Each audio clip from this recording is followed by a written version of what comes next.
I'm Tanya Fox, and you're listening to Fox Talks Business Podcast. I started my career in the corporate world, but always played to my own tune and loved to think outside of the box. This didn't always serve me well with the bosses, so I made the decision to become an entrepreneur. And that little seed of entrepreneurial curiosity continued to grow as I branched out into retail, service, and franchise businesses. Now, I have been fortunate to have amazing successes in the last 2 decades, but they did not come without some really big failures and even bigger lessons learned. And that's why I started this podcast, not just to share the failures, but to show you how you can turn every failure into a success. We're going to hear from some amazing humans from around the world that are going to share their stories of the good, the bad, and the motivational entrepreneurial life has to offer. After all, life is too short to make all of the mistakes yourself, so why not learn from each other?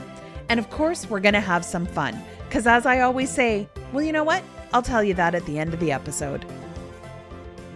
Hello, Foxy listeners. I am really excited for today's episode. We have a very special guest. Patty Block is going to be talking to us about how value-based pricing can drive sales, how sales can actually be like matchmaking, the difference between an ideal buyer and an ideal client, and so much more. So let's jump right into it. Patty, thank you so much for joining me today. Thank you for having me. So before we get into all of the fun stuff, let's give the listeners a little bit of background on you. Tell us your story. Sure, I'm happy to. Let me start with probably the most important thing to know about me, and that is that I've been the single mom of 3 young adult kids since my youngest was 2 and he just turned 30. So even though my world turned upside down with a surprise divorce when I was 35 and having 3 little kids at home, I always kept in focus that I wanted to raise good human beings, and everything else was a detail. Everything else could be handled as long as I focused on that. And I've now done that and helped the kids get through school, college, graduate school, launch their careers, and they're all 3 business owners currently. So I'm super proud of them. And so that's a little bit about my journey and why my journey has not been a straight line. And of course, I think we all think when we're growing up that it will be. We'll just go to school, we'll major in something, we'll start our careers, we'll find our partner, we may have a family, and we'll just go in a linear fashion. And of course, that doesn't happen.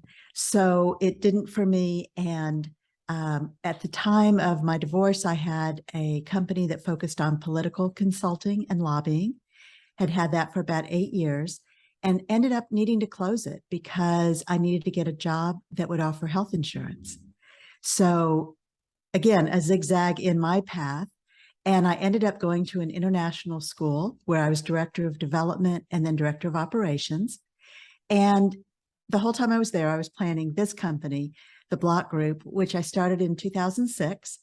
And my mission is to help women business owners who are experts in their fields generate more revenue with less stress. And that is really by stepping into their power in terms of their confidence, their communication skills, and the mechanics of how they build a pricing model and how they treat sales as matchmaking. So that is the focus for the last 16 years. It has been on building the Block Group and in helping more women business owners.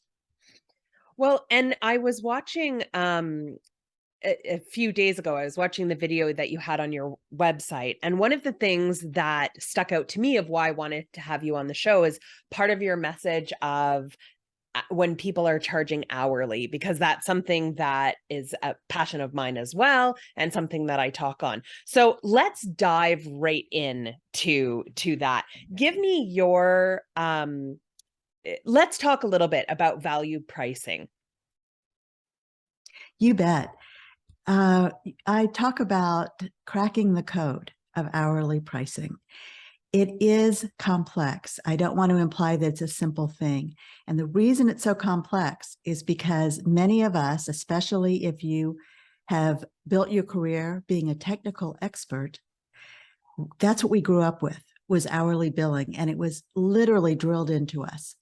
So it is so ingrained.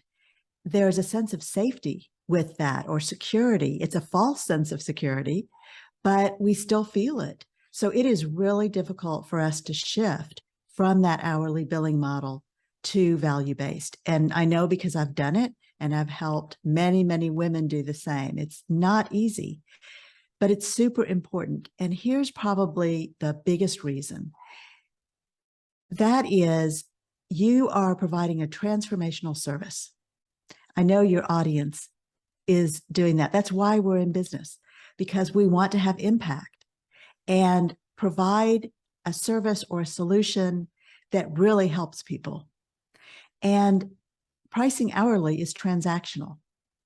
So there's a disconnect when you price hourly for a transformational solution. And not only will you feel that disconnect, but so will your buyer. So we want to make sure that everything that you're doing in your business is aligned with what you believe, what is important to you. And the way I think of it is helping you discover how to run your business your way, because there is no cookie cutter approach to running a business. And so each of us have to figure out what's important to us and how we want to present ourselves in the marketplace, how we want to present ourselves to buyers, and how we want them to perceive us. So as long as you're billing hourly, people are going to perceive you to be interchangeable, like a commodity. And in fact, this is a huge issue for accountants. And a lot of my clients are accountants, and everyone thinks of them as a bookkeeping service or a tax service, and they become commoditized and interchangeable. So it's really hard to stand out in the market, to differentiate yourself, and to price commensurate with the value that you're really bringing. Well, and the other thing that I find in, I know like you were saying, a lot of people who start their business, that's an easy model to make. It's easy numbers to figure out. People go, okay, there's 40 work hours in a week. If I charge this much, this is how much I'll make, which, let's be honest, you can't bill that much because it just doesn't really work that way. But it also sort of ties your hands a little bit as you grow and as you get more experience and as you become more efficient. You almost penalize yourself in your efficiency, because now something that, say, took you an hour now is only taking you, say, 30 minutes. And now all of a sudden your efficiency is costing you money. It's a great point. I have a client who told me that exact story before she started working with me. She said she is an outsourced chief marketing officer, CMO, and she had a client. They asked for a marketing plan. She has 20-something years of experience as a CMO. So for her to do a marketing plan, she could do it in 3 hours, and she was billing hourly. So they ended up getting a marketing plan that could have been worth tens of thousands of dollars. And they ended up getting it for less than $1,000 because she was so efficient and she knows what she's doing. So that is a great example of what you're describing, and it's very common. And we get into the situation where we just want to kick ourselves. And that's how she was feeling, is, oh, I just want to kick myself because I put myself in this situation and it came back to bite me. And it doesn't have to be that way. Well, and I think sometimes people go, okay, but how do I get out of it? Because now I have all of these people that are used to this. This is the model I've sort of grown them on. How now do I switch that? Well, it is a process, and it does take time, but probably the first and most important step in the process is your own thinking. So you have to think about your mindset and your buyer's mindset. And I do make a distinction between an ideal buyer and an ideal client. So let me touch on that first, and then we'll go back to the concept. So my belief is that an ideal buyer does not happen by accident. An ideal buyer comes to you, you identify them as an ideal buyer, and you take them on this buyer's journey until they're ready to buy. Once you start the onboarding process with a new client, in a sense, you're training them to be an ideal client. And that's why I say it doesn't happen by accident, and it is a process. And part of that is about setting and managing expectations. So if you have regular business hours and you don't want people calling you after hours, then you need to set that expectation and enforce it and make sure that you've communicated that clearly. There are lots of other examples of things that you may want to set up as boundaries or parameters that you want your new client to understand. And they may do something similar. When I start with a new client, I always ask, how do they prefer to communicate? Because there are so many channels now that we can use in addition to the old-fashioned phone. Of course, we can text, we can use voice, I can do a Loom video. There's just so many options now in addition to email. So I always ask, what is their preferred channel of communication, timing, method? So it's really tuning into your buyer who becomes your client and making sure that you're setting good boundaries. Well, and I think that that's such an important thing. And I love what you said about how you almost train people that you bring on to become an ideal client. But part of that is really setting those boundaries and being okay with them. And I know that was a struggle for me because I started my business in 1998. And so as technology grew, access to me obviously grew. And I found that I fell into I would just answer because it was like a simple, quick answer. I would respond. And then all of a sudden I realized, oh my God, I've now trained them that they have access to me at any point in the day. And so it was almost like, now I have to retrain them. And that was hard because then they were like, what's going on? Why aren't you answering me? And it was like that slow process. And I thought, God, if I could redo anything, it would be that. It would be like sticking to, this is when I want to work. This is when I'll reply. You can send me an email at 2 a.m. or 11 o'clock at night, but it is not going to get responded to, between these hours. But that sometimes can be a hard thing to stick to, especially these days. Yes, it can be. And that comes back to communication and reinforcing what your boundaries are and how you can best help your client.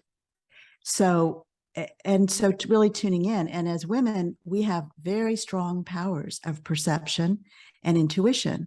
So perception is about tuning into the other person, and intuition is about tuning into yourself. And the problem is that we often don't trust that. And we haven't really been raised to trust that. So that's problematic for us as women.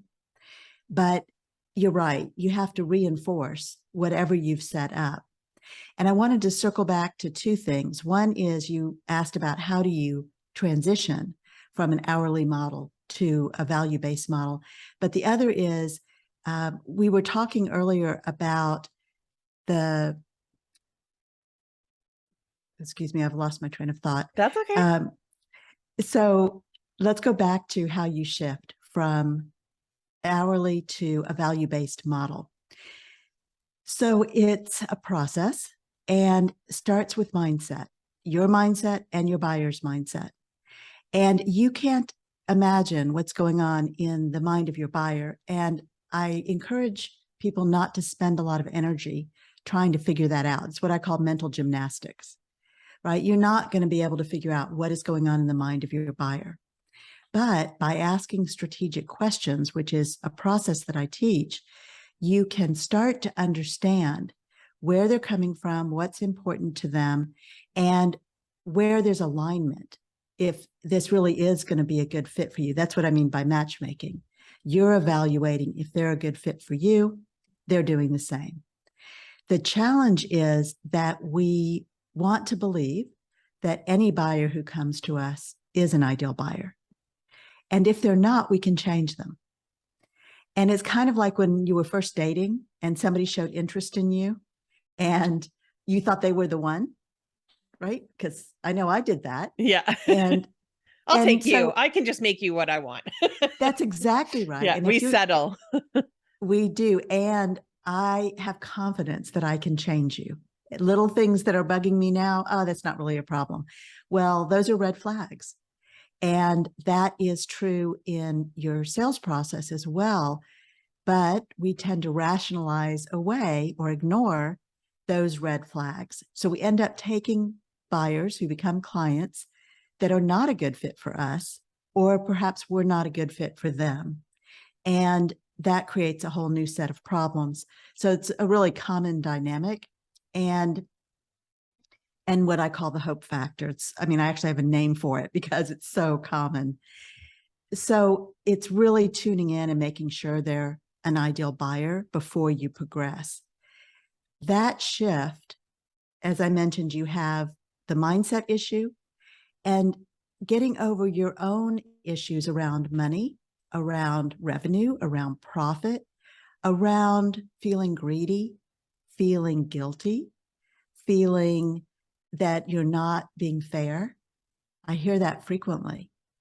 And it's they're old thoughts that come back to plague us. And what I have found is the most common situation when I think back to how I was as a girl. I was a good girl. I still am a good girl. I like to think I'm an ex-good girl, but when it comes right down to it, I follow the rules. I measure myself by my achievements. My identity is very wrapped up in my business. Those are all positive things, but there can be downsides as well. And so the good girls out there, we're still following the rules. We're still doing everything we, quote, should, until we get a gut punch. And for me, that gut punch was the surprise divorce and everything turning upside down and needing to close my business. So at that point, which I have to say happens to us all, at some point or another, you're going to get a gut punch. And what I realized in that time period was everyone is experiencing some kind of shock, surprise, gut punch. And it's not about if and when, it's about how do you get back up? And that resiliency, that courage, all of those essences of your identity, your personality, all of those things that come up for you can be put to work so that you really can start to shift how you're thinking, what you believe. You'll probably always be a good girl. And the ghost of the good girl kind of pops her head up every once in a while. So I was in a group program and I was filling out an Excel spreadsheet. And when the facilitator said, and this is how you are going to fill this in, this is the exercise we're doing, my first thought was, oh, that's great. I can get the right answer. That's my job, is I need to find the right answer. And that's the good girl, the ghost of the good girl, who's still popping up. But what I now know is there is no right answer. There's no right way to run your business. There's only your right answer. And so that is really the work that I do, is I help women find their hidden advantage, to do the work they're meant to do, and to be able to talk about it in a way that people really understand and that resonates. So I want to talk a little bit about, because we talked about, finding somebody, our ideal buyer and, turning them into an ideal client. But I think there might be some people out there who are wondering, okay, so what do I do? Or what are some tips that you can give when I found somebody and I know that they're not a fit either way, like either I'm not a fit for them or they're not a fit for me. Do you have any tips on how do you transition out of that? So how do you kind of go, I don't really want to work with you, without going, I don't really want to work with you. Yes. Because I think that sometimes we get stuck on that.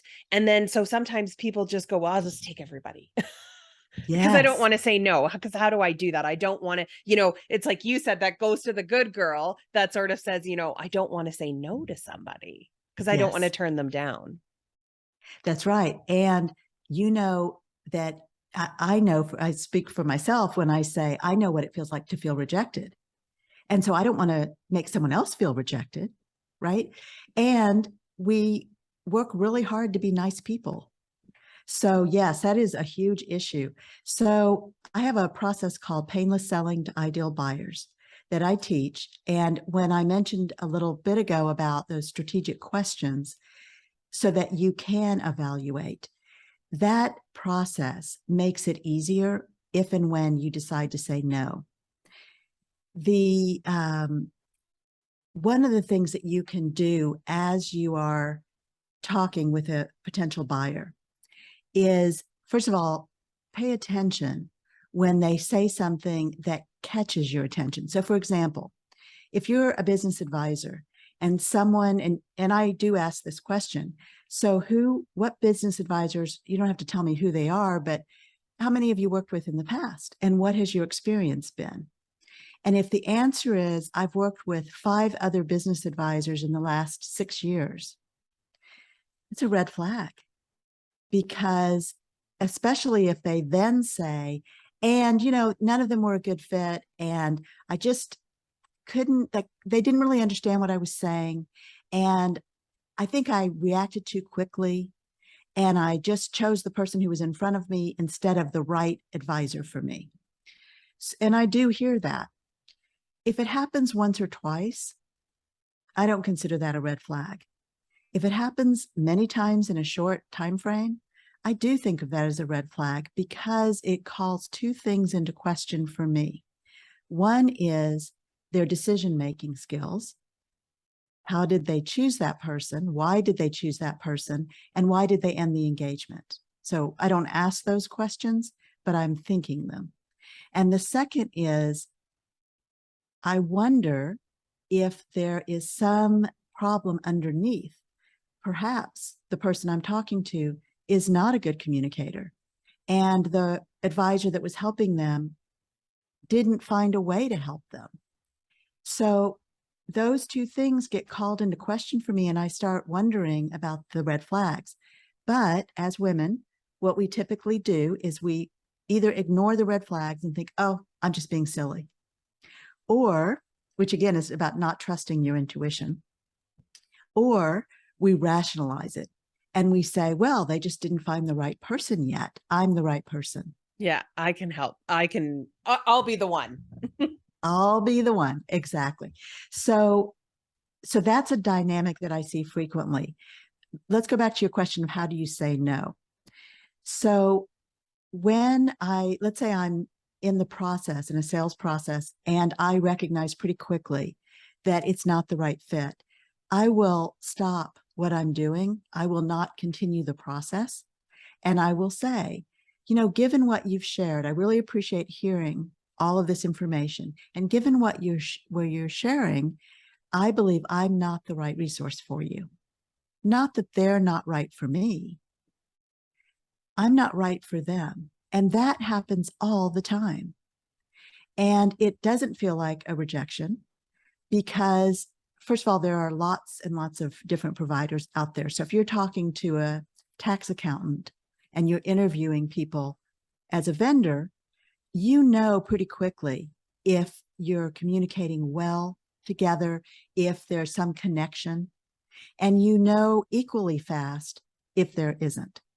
If that person is speaking in jargon that you don't really understand, they're not tuning into you. They're not paying attention to how to best communicate with you. And you can tell that pretty quickly. So that's what I typically recommend is talk about the fact that you're not the right fit for them, and your goal is to help them find the right fit. So that may be referring them out. It may be referring them to maybe a nonprofit that does the kind of work they're needing. So there are lots of different options, and you can check into those options in your area, but you can now also do that pretty much globally, because now almost all consultants and coaches are working virtually. Well, and I think it's important to have sort of those red flag questions, in the back of your mind when you're talking with people, because I think those are sort of the key ones. And like the example that you had given, is a good one. And I think, like, for me, usually if I'm talking with somebody and, I will ask the question too, like, if they've been working with somebody before, like, why didn't it work? And usually when they go, well, like nothing ever got done. Like I didn't see results. Usually that's like, and I'm like, and I know to dive in that little bit more because I'm like, did they not see results because they didn't do the work? Or are they expecting that somebody's going to come in and save them? Because I spent too many years having clients that were like, no, I want you to come in and do everything. And I'm like, no. I'm not investing in your business. But I think, I think you're right. We do need to pay attention to those things because I think at the end of the day, when we don't pay attention, we cause ourselves more work and probably would cost ourselves some profit in it because usually those are the clients that are a little bit more needy. Very well said, and so true. And so when you take on a high maintenance client, you probably know that at the beginning, but you've rationalized and you've thought, oh, this is no problem. I can delegate it to this team member and I can do this. And there really isn't going to be a problem. And of course, you want the revenue. And I get that. But there's often a high price to pay when you take on a high maintenance client that is not a good fit. Yeah.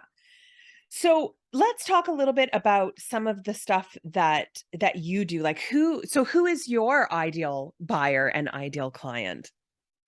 So if you've ever watched The X-Files, Dana Scully represents very much my ideal buyer. So do you know who that character is? I do. Yeah. Yeah. I used to Okay. watch that show quite often. Yes, me too. My all-time favorite show. So think about it this way. Other than the fact that Dana Scully is not a business owner, she is someone who is an expert in her field, highly educated, high achieving. Her identity is very wrapped up in her career, and she is open to new ideas, but she has to see it to believe it. And that is a great description of my ideal buyer. High achieving woman, expert in her field, highly educated, high achieving, and cares a great deal about her legacy, her impact, taking care of her staff. If she's a solopreneur, she may work with contractors and cares a great deal about the people she works with and certainly her clients. So that is an ideal buyer for me, someone who is a technical expert. So often I work with accountants, attorneys, engineers, and marketing and PR professionals, but a lot of specialty consultants as well.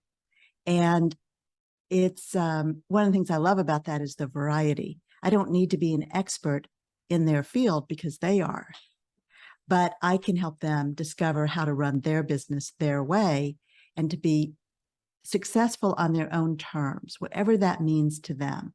And we hear a lot in the marketplace about what we should do. And as good girls, we tend to fall into that trap.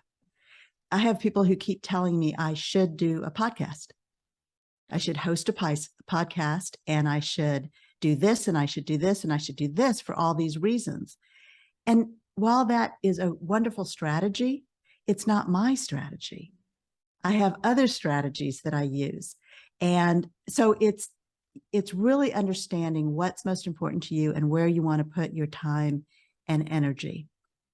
Well, and I think being clear on that too, because I think that's one thing, especially as women entrepreneurs, that we hear that quite often, right? Like you should do this and you should do that. And I always found it humorous because usually the people who are saying you should be doing it are not doing it.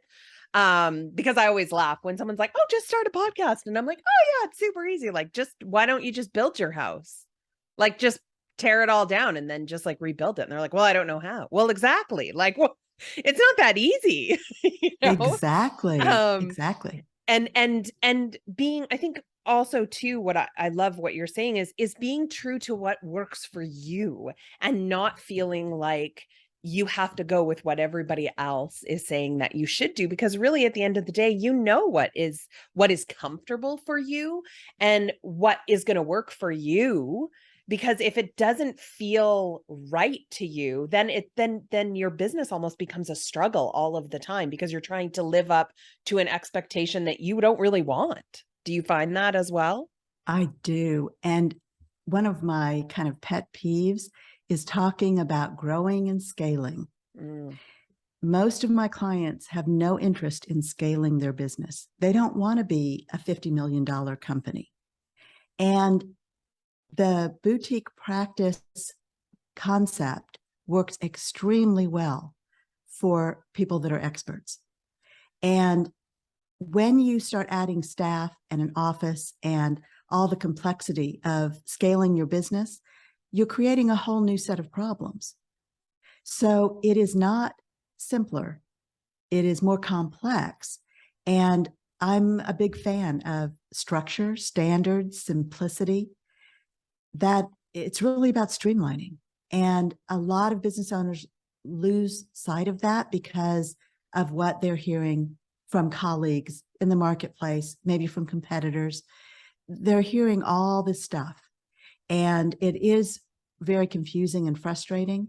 And that's why my message is my message, that your business doesn't have to be a burden. And there is a way to generate more revenue with less stress. You can grow your company, but grow it the way that works for you. And don't worry about what everyone else in the marketplace is saying or doing or not doing. It just doesn't matter. We have to figure out what works for you. Well, and I think being okay with um, the size of your business to what you want, because I agree with you. I mean, I've had up to 30 employees at one time, and I would never go back there again because sure, it was great and it all looked great on paper, but there was a lot of stresses with that.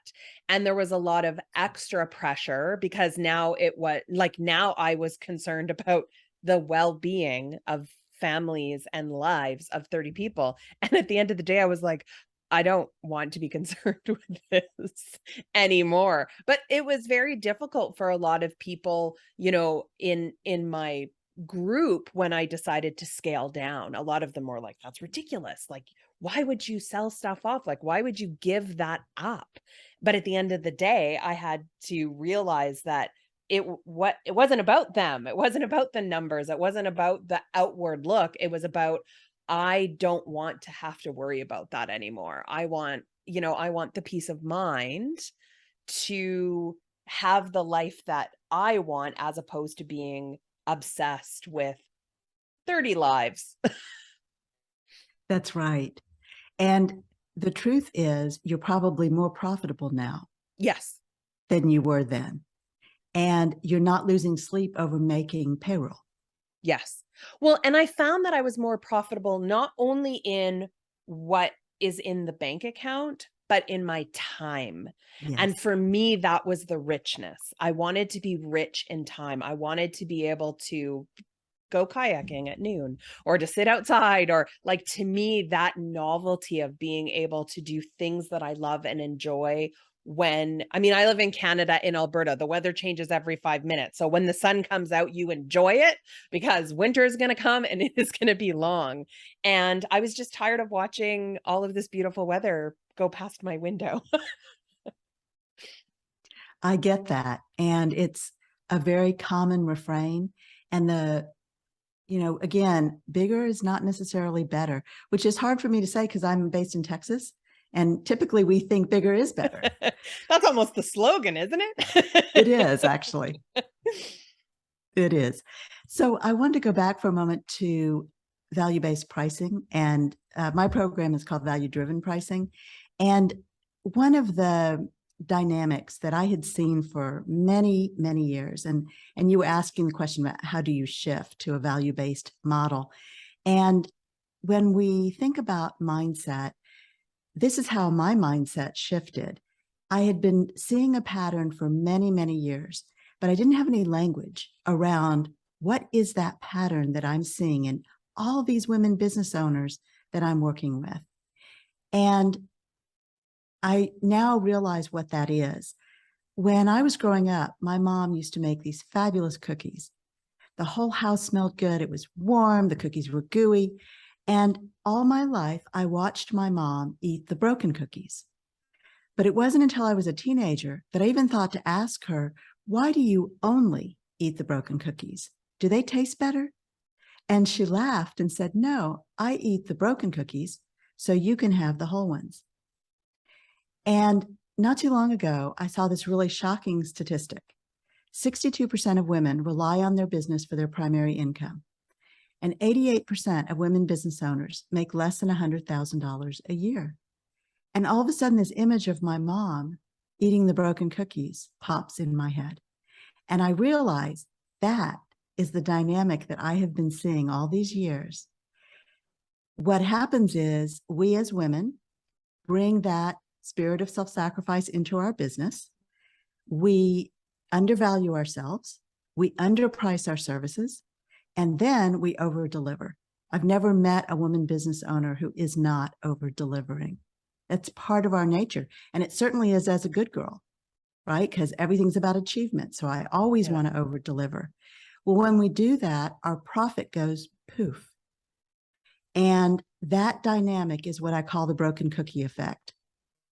And it is so pervasive. I see it everywhere. So my goal is to bring that to the awareness of women business owners so that we can then take steps to beat the broken cookie effect and to be able to, again, generate more revenue with less stress, improve your sales process, improve your operations, build your pricing model. Those are all of the mechanical pieces that I help with, but it all starts with how you shift your thinking. Well, and I love that. I love that story and everything. And I think that it's such an important thing. And it's about time that we eat the full cookie. It is. And grabbing the whole cookie does not mean that you are taking it from someone else. The problem is everyone around us gets the whole cookie. Our clients, our families, our staff. And, you know, what happened to mama? So it's really, I think it's a bigger problem than we realize, because I believe everything flows from pricing. And so if your pricing is artificially low, what you've essentially done is created a glass ceiling in your business. And that is really hard to change. It's hard to recognize and it's hard to change. So you made a comment earlier about we set up our pricing, and I think of it kind of like a set it and forget it, because then anytime we want to make a change feels like conflict. So that shift, and I also wanted to mention earlier, you asked about your current clients and they've gotten used to your pricing and they have certain expectations. And I agree with that. So remember that you're the boss and you get to decide what you do with your current clients versus your new clients. So if you want to change the structure of your pricing, you can grandmother your current clients and leave them just as they are, and then do something different with your new clients who don't know the difference. And then it feels less like conflict. And the clearer you get on your pricing model, the rationale and the structure, the more confident you'll be when you talk about it, and the easier it will be for your buyer to understand how you price and how that fits into what they need. Yeah. And it's also sometimes is a good opportunity. And I've used this on switching clients over, that sometimes it was a really good opportunity to get rid of those ones that I let slip through the crack. Because usually they'll be like, no, and I go, well, in 6 months, this is what we're changing to. And I found it as almost to use it as a good strategy to easily break up with them, put it that way. Yes, and that is a good strategy, and giving them that warning. So that's what I mean by the grandfathering, which I call grandmothering. That's the whole concept is you can grandfather or give a period of time for them to get used to the change, or you can say, this is what we're doing in 30 days. And it may be that they don't like it, or they can't afford it, and so then they will naturally go away. And so that is, I think, a good strategy to use.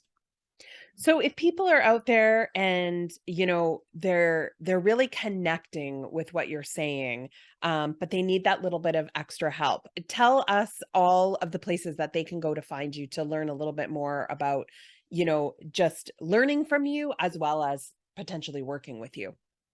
You bet. Thank you. Go to my website, theblockgroup.net, theblockgroup.net.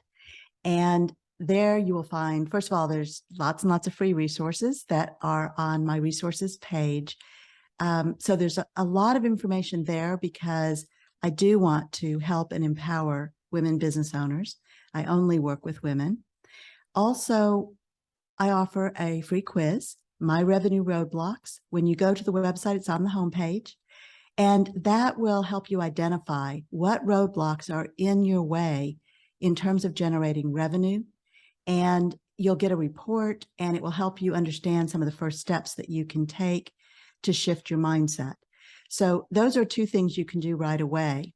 I also have a program that I'm launching in September of 2022 that focuses on finding your hidden advantage. And when you reach out to me on my website, if you'd like more information about that, I would be delighted to share that with you. It's a 12-week program that will help you generate more revenue with less stress and find your hidden advantage.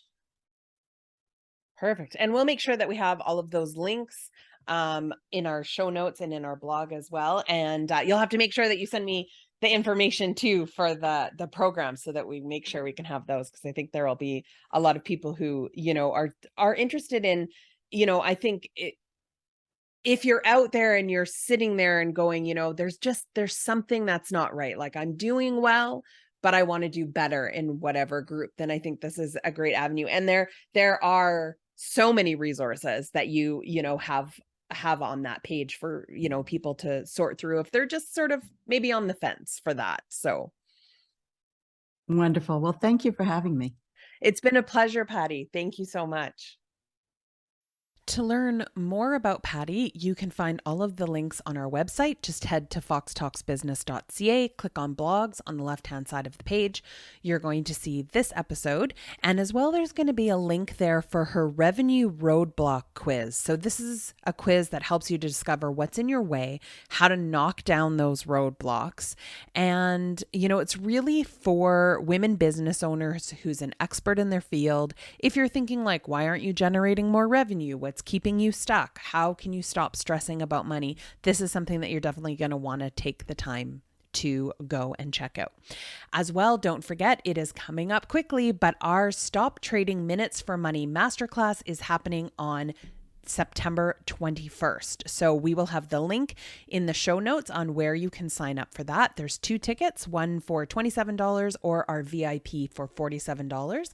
The VIP gives you an extra hour after the event to sit. You can talk about questions about your specific situation and get some additional information and some tips. So you're going to want to sign up for that. So this is if you're currently charging an hourly rate, but you're stuck. You want to make more money, but you don't want to work more hours. So how do you do that? We're also going to talk about how do you convert the clients that you have currently into this new frame of mind? So we have about 3 different things that we share with you on that. So you're going to want to tune in. And like I said, to be able to access tickets, the link is in the show notes as well as on our blog page. So I hope to see you guys all there. And as always, no matter what you're doing today, make sure that you carve out some time to have fun. Because as I always say, if you're not having fun, why are you doing it?